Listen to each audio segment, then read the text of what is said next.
ushirika. Oye, oye, tujenge uchumi pamoja. Oye. Vyama vya ushirika ni miongoni mwa taasisi zinazojiendesha kwa kufuata misingi ya utawala bora kutokana na umuhimu wake katika kuunganisha wananchi kiuchumi. Upatikanaji wa viongozi sahihi wa vyama vya ushirika ni muhimu katika kuendesha ushirika kwa maslahi ya wanaoshirika ili dhamira ya serikali ya kuwaletea maendeleo iweze kufikiwa. Rais wa Jamhuri ya Muungano wa Tanzania, Mheshimiwa Dr. Samia Suluhu Hassan, akiongea na wanaoshirika na maafisa ugani mwezi Agosti mwaka 2024, alitabainisha umuhimu wa viongozi waadilifu katika sekta ya ushirika. Nachoweza kusema ni kwamba ushirika ukiimarishwa, viongozi wa ushirika mkaendesha ushirika kwa manufaa ya wana ushirika, na maafisa ushirika mkatimiza wajibu wenu, dhamira ya serikali ya kujenga maendeleo jumuishi itafanikiwa kwa haraka zaidi. Ili kupata viongozi wa vyama vya ushirika kwa mujibu wa sheria ya vyama vya ushirika namba 6 ya mwaka 2013 pamoja na misingi ya kimataifa ya ushirika ya kidemokrasia, vyama vya ushirika hufanya chaguzi kupata wajumbe wa bodi za vyama vya ushirika. Chaguzi hizi hufanyika kila baada ya miaka mitatu, ambapo viongozi waliopo madarakani humaliza kipindi chao cha uongozi na uchaguzi hufanyika kupata wajumbe wa bodi wapya. Kila mwanachama ambaye yuko kwenye chama cha ushirika ana uwezo wa kuwa kiongozi, lakini pia ana wajibu wa kuchagua kiongozi kama kuna kiongozi ambaye anamuona kwamba ni mzuri na anaweza kuongoza chama chake.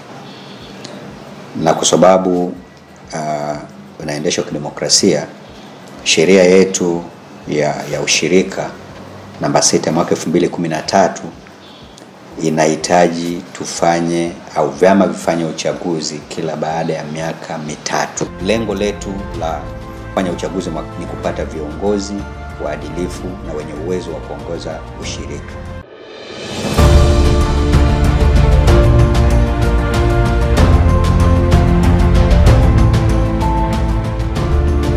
Aidha, wajumbe wa bodi wapya mara baada ya mafunzo elekezi ya uendeshaji wa vyama vya ushirika, ni yapi majukumu na wajibu wao katika vyama vya ushirika? Bodi hizi zikishachaguliwa, ina jukumu ya kusimamia shughuli zote za chama husika. Naposema shughuli zote, ninamaanisha shughuli ambazo zimeainishwa kwenye, wengine wanasema katiba, lakini ni masharti ya chama husika. Ili kufikia malengo yale, maana yake kuna shughuli nyingi ambazo zinatakiwa zifanyike. Sasa ambao wamepewa mamlaka kisheria ni wajumbe wa bodi, ndio wanatakiwa wasimamie shughuli hizo. Na kwa kifupi, shughuli hizo ni kama zifuatazo. Moja, chama wanapaswa kuandaa makisio ya mapato na matumizi na ya kuwasilisha kwenye mkutano mkuu kwa ajili ya mkutano mkuu kuweza kuyaidhinisha au kuyaridhia na baadaye kupeleka kwa mrajisi kwa ajili ya kupata idhini. Ndipo chama kinaweza kuanza kufanya matumizi kwa mujibu wa sheria. Kwa hilo ni jukumu la kwanza. Lakini jukumu la pili ni uandaji wa hesabu. Kama tunavyofahamu kwamba chama kinapofanya miamala yake, maana yake ile miamala yote inatakiwa irekodiwe au iandikwe katika vitabu vya hesabu vya chama husika. Kwa hiyo katika kipindi cha mwaka, ina maana kwamba kila siku hesabu zinatakiwa ziandaliwe kila siku, kwa maana miamala irekodiwe kila siku. Lakini baada ya muda fulani, kila robo wanatakiwa waandae hesabu, na hesabu hizo at least ziweze kuzipeleka kwa either ni inspector au ni mkaguzi, lakini mainly ni inspector, kwa maana kwa Kiswahili wanaita wakaguzi, kwa ajili ya kuweza kuangaliwa kama usahihi wake na vitu vingine. Lakini mwisho wa mwaka wanapaswa kufunga hesabu na kuwasilisha hesabu hizo kwa mkaguzi wa nje. Mkaguzi wa nje kwa ajili ya kupitia hesabu na pamoja na shughuli zingine, na mkaguzi wa nje kwa mujibu wa sheria atakagua hesabu hizo pamoja na kumbukumbu zingine za chama na kuweza kutoa maoni yake.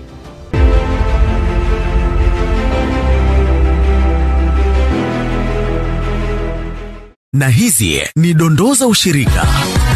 yajue majukumu ya wajumbe wa bodi za vyama vya ushirika, kuandaa taratibu sahihi za fedha na kanuni muhimu kwa ajili ya kutunza kumbukumbu za shughuli za chama cha ushirika kwa uwazi na usahihi, kuhakikisha kwamba hesabu za chama cha ushirika zimeandaliwa na kukaguliwa kwa mujibu wa matakwa ya sheria, kanuni na masharti ya chama, kuwasilisha katika mkutano mkuu wa mwaka taarifa ya fedha iliyokaguliwa na taarifa ya wakaguzi kwa uongozi.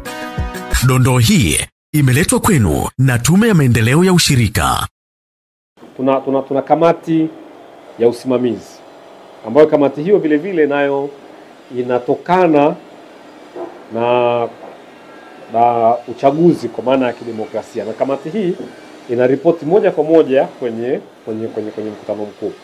Sasa kazi ya kamati hii yenyewe ni wanasema kwamba ni mwangalizi au ni watchdog, waangalie zile shughuli ambazo zinafanywa na bodi kama zinakwenda kama jinsi ambavyo zimepangwa. Kwa hiyo kamati hii ndio ni kama jicho ya kuhakikisha kwamba bodi hapa mnakoelekea ni sahihi au huku mnakoelekea sio sahihi. Baada ya uchaguzi wa viongozi wa vyama vya ushirika, hupatiwa mafunzo ya uendeshaji wa vyama vya ushirika ili kuwajengea uwezo wa uendeshaji bora na misingi ya ushirika kwa mujibu wa sheria na miongozo ya ushirika, ikiwemo masuala ya sheria mbalimbali za nchi, utawala bora, uwekezaji pamoja na matumizi ya tehama. Kikubwa zaidi hapa tunalenga kuwajengea uwezo wa usimamizi bora wa vyama vya ushirika na uendeshaji mzuri wa vyama vya ushirika.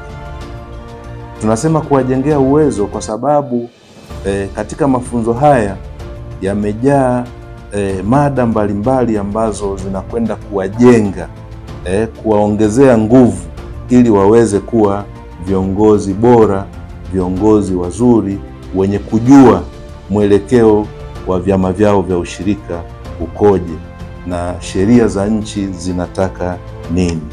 Ndio maana tunakuwa na mada mbalimbali ambazo zipo kwa ajili ya kuwawezesha. Kwa mfano, mada zinazofundishwa kwenye mafunzo hayo ya viongozi wa bodi za vyama vya ushirika ni pamoja na sheria. Wanafundishwa sheria, mathalan sheria ya vyama vya ushirika na kanuni zake. Lakini pia tunatambua kwamba chama cha ushirika kinapaswa kutekeleza sheria zingine za nchi. Kwa hiyo katika mafunzo haya wanafundishwa pia sheria tofauti za nchi yetu ili kuweza kuwajengea mazingira mazuri ya uendeshaji wa vyama vya ushirika. Mathalan, wanakwenda kufundishwa pia sheria za ununuzi wa umma, kwa sababu wao ni watoa maamuzi. Kwa hiyo lazima wazijue sheria kama hizi. Lazima wajue pia sheria za ajira na utumishi, kwa sababu itafikia hatua wanataka kuajiri, lazima wazijue sheria hizo. Kwa hiyo tuna sheria mbalimbali ambazo kwa mujibu wa mada ambazo zinakuwa zimewekwa, watu hawa wanabidi wafundishwe.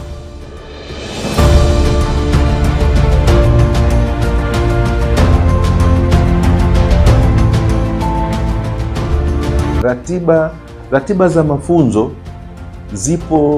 zinatofautiana kwanza kwa kila mkoa.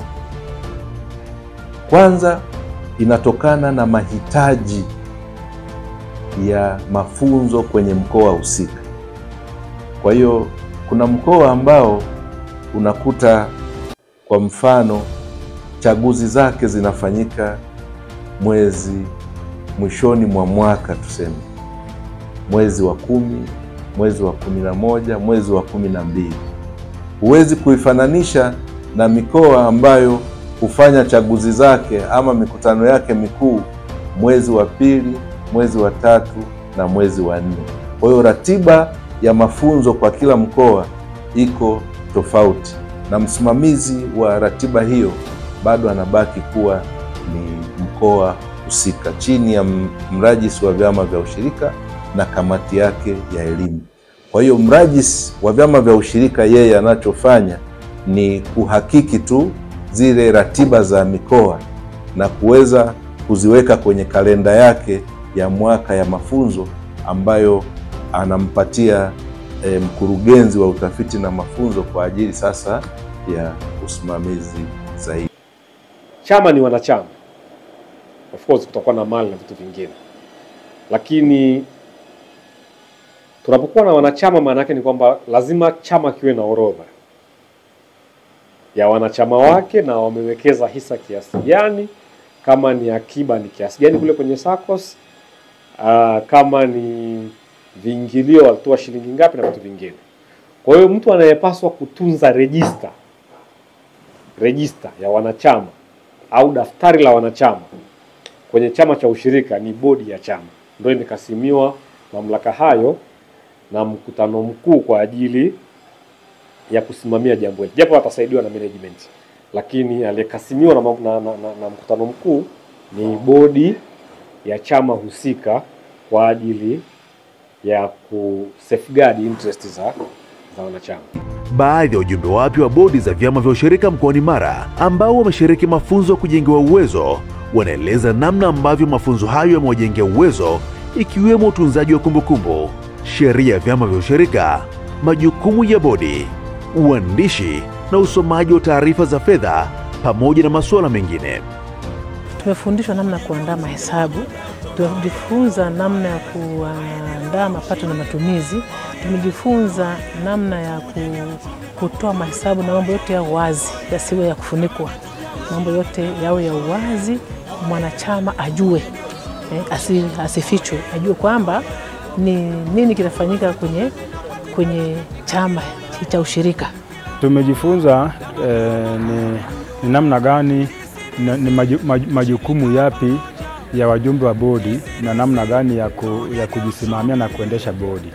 Vile vile kwa management ambao ni watendaji wetu wamefundishwa namna ya uandaaji wa vitabu vya fedha na namna ya kujisimamia na namna ya kukwepa kupata hati mbaya au ile hati chafu. Kulingana na mafunzo, tunaporejea kwenye AMCOS, hasa mimi ninaporejea kwenye AMCOS yangu ya miradi ya AMCOS, kuna mambo ambayo tulikuwa hatujayafahamu, hasa namna ya kuandaa vitabu hivyo na namna hata ya uendeshaji ya AMCOS. Lakini sasa mambo hayo yote tutaenda kuyasimamia vizuri kwa sababu sasa tumefundishwa. Tumejifunza viongozi wote, kwa maana bodi zote zilikuwepo, tukapata mafunzo mazuri ambayo yametujengea uwezo. Kila mtu amejua majukumu yake ya kufanya. Katibu ameelewa, wajumbe wa bodi wameelewa, na mimi mwenyekiti nimeelewa. Hata kuitisha mikutano ambayo kitakuwa kinajengea wanachama uwezo na kutafuta vyanzo vya mapato ambavyo chama kisiwa tegemezi kinaendelea kutafuta mapato yaende vizuri ili chama kijiendeshe chenyewe, kwa maana uwezo wa AMCOS ni kukusanya mazao na kusindika na kutafuta masoko. Swali la wiki: je, wajumbe wa bodi za vyama vya ushirika wana majukumu gani katika vyama vya ushirika? Tuma majibu yako kupitia kurasa za mitandao ya kijamii ya Tume ya Maendeleo ya Ushirika. Kwa maelezo zaidi kuhusu masuala mbalimbali ya ushirika, liwasiliana na ofisi ya mrajisi wa vyama vya ushirika kupitia simu ya bure au tembelea tovuti ya tume pamoja na mitandao ya kijamii ya Tume ya Maendeleo ya Ushirika. Ushirika, pamoja tujenge uchumi.